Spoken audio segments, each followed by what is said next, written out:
Os Ratos, de Dionélio Machado. Olá pessoal, tudo bem? Eu sou a Carmen do blog O Que Vi do Mundo e hoje eu venho comentar com vocês no quadro Pílulas de Interpretação, Os Ratos, de Dionélio Machado. Um livro não tão conhecido assim, não tem o reconhecimento que merece. Eu não lembro de ter visto nenhuma outra produção desse autor. Eu não li nada e não conheço mais nada dele, mas é um livro de literatura brasileira sensacional. Ele lembra, em termos de construção de texto, Angústia, do Graciliano Ramos. Por quê? Porque aqui a gente tem uma riqueza de construção linguística, e aqui a habilidade é linguística, não é literária, mais linguística do que literária, para construir o efeito que ele nos causa. Já que o quadro é Pílulas de Interpretação, eu vou ler trechos para vocês para pontuar algumas coisas. Mas antes de começar a dar o resumo do livro, a pontuar essas coisas, gostaria de pedir a você para que se inscreva neste canal, caso ainda não seja inscrito, e que me siga nas redes sociais, Que Vi do Mundo, Instagram e Facebook, que é a página do blog, e de curtir esse vídeo se você se interessa por um bom texto, uma boa narrativa, construção linguística. Qual é a história aqui? Aqui é a história do Nazianzeno, Nazianzeno, tem um nome difícil. Nazianzeno, que deve ao leiteiro. Deve um dinheiro ao leiteiro. Então, assim, o leiteiro vai entregar leite pro filho dele e tal. Então, ele passa o tempo inteiro aqui no livro, que eu li faz tempo, hein? Então, não vou saber precisar quanto tempo que ele passa aqui correndo atrás do dinheiro. Mas, assim, ele passa o tempo inteiro aqui preocupado em conseguir dinheiro para pagar o leiteiro. Aí a gente pensa, nossa, mas que enredo mais banal, para vocês verem que não é o enredo que mais importa numa obra, é o que eu sempre falo.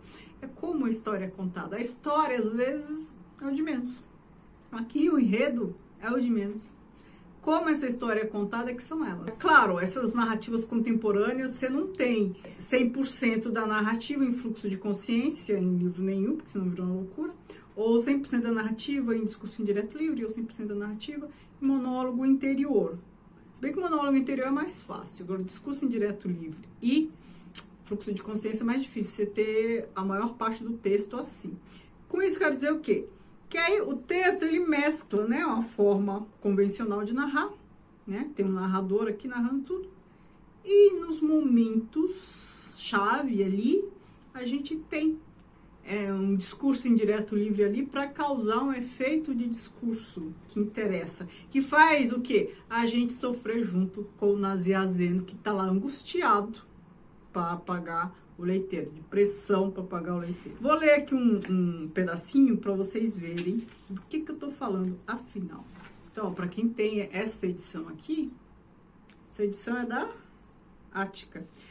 É na página 19. Dorso redondo de passageiro descendo do bonde. Traço claro de dorso riscando o ar na escadinha. 2 pontos. O leiteiro.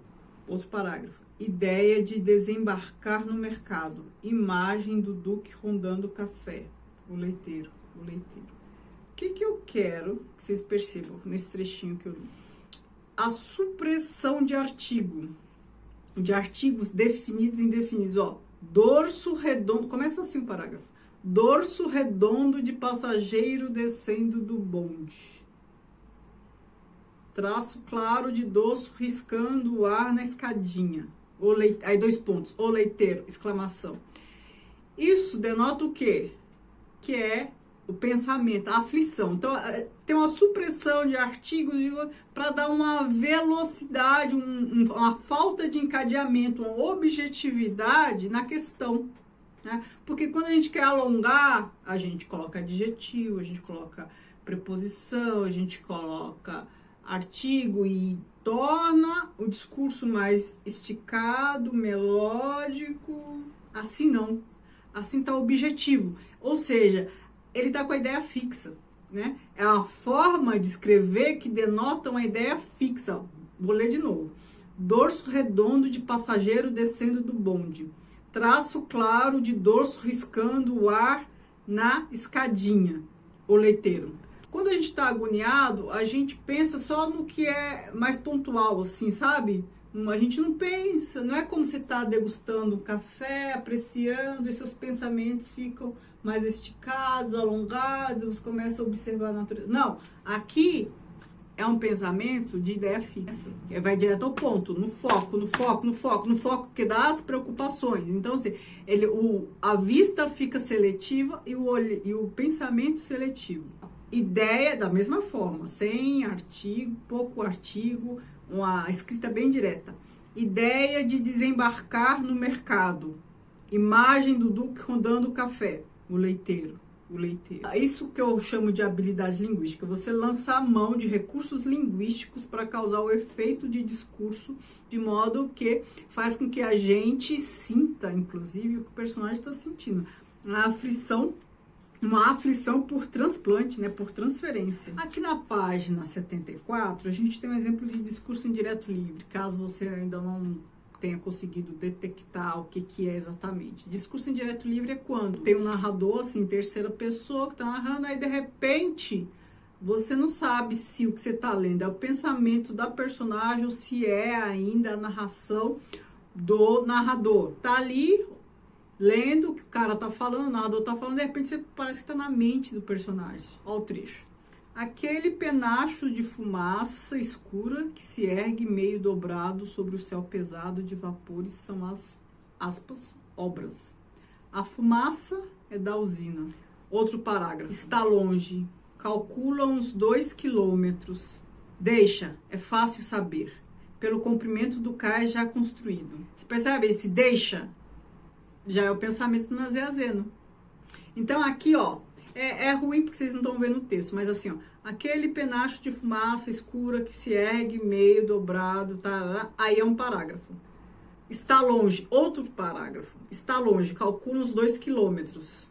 Aqui a gente ainda percebe que tem um narrador, né? Tá falando que o outro calcula uns 2 quilômetros. Aí no outro parágrafo, deixa, exclamação. É fácil saber, pelo comprimento do cais já construído, reticência. Aí já é o pensamento do Nazé Azeno. Você percebe essa mudança? Uma coisa que eu quero que vocês prestem atenção também, na paragrafação desses textos contemporâneos de discurso indireto livre, fluxo de consciência, a paragrafação, a pontuação e a supressão de classes de palavras que não são tão essenciais como artigo. Porque o que é essencial de classe de palavra para a gente entender? Verbo e substantivo.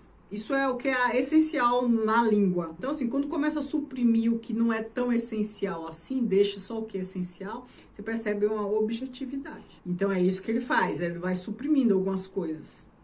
Aí, uma outra coisa para vocês entenderem é essa paragrafação. Então, numa situação, num texto normal, não seria parágrafo, mas aí coloquem outra linha. E a pontuação também. A pontuação que denota desespero, às vezes 2 pontos, às vezes exclamação, às vezes outro exemplo de parágrafo muito curto. Aí tem um parágrafo assim, as costas de Nazé Azeno se acha... Pois, outro parágrafo, ele toma essa rua. Outro parágrafo, de um lado e de outro. Este novo parágrafo é uma quebra de continuidade, não só da leitura, mas uma quebra de continuidade da ação do Nazé Azeno. Então, ele estava lá andando na rua, não sei o quê, aí ele toma um atalho, ele toma essa rua, ele toma essa rua. Então, um outro parágrafo para dizer isso. Aí depois, um outro parágrafo de novo. De um lado e do outro, ela é margeada. Nananana. Então, quando eu falo para vocês para prestarem atenção em como os textos são narrados, para tentar entender o efeito de discurso, é prestar atenção nesses detalhes. No texto convencional, isso não estaria num parágrafo diferente, né? Estaria ali tudo junto, estaria uma sequência narrativa. Aqui não, aqui tem uma quebra. Essa quebra não é por acaso. Cria esse efeito, né? E assim é todo o texto. Às vezes tem essas rupturas, tem essas supressões que nos aproxima da aflição. E é isso que faz com que a gente fique aflito também. O Nazé Azeno sofre. Aí vocês podem perguntar, o que os ratos têm a ver com isso? Por que se chamam os ratos? Porque os ratos entram numa cena final aqui, que eu não vou falar porque é spoiler. Mas, ó, vejam o título e a capa, né? Parece que não tem nada a ver com essa história que eu tô contando, mas tem, eles aparecem no final. Não é por acaso que este livro está na relação da revista Abrao, os 100 livros essenciais da literatura brasileira, hein? Esse é um deles. Sempre quando eu estou diante de uma boa narrativa, eu me sinto presenteada. Fico muito contente desse livro. Então é isso, me digam se vocês já leram essa obra, se vocês conhecem algum outro livro do Dionélio Machado, porque eu fiquei curiosa, eu fiquei interessada, fiquei querendo ler mais coisas dele. E o que você achou dessa narrativa? Certo? Muito obrigada por assistir, beijos e tchau, tchau.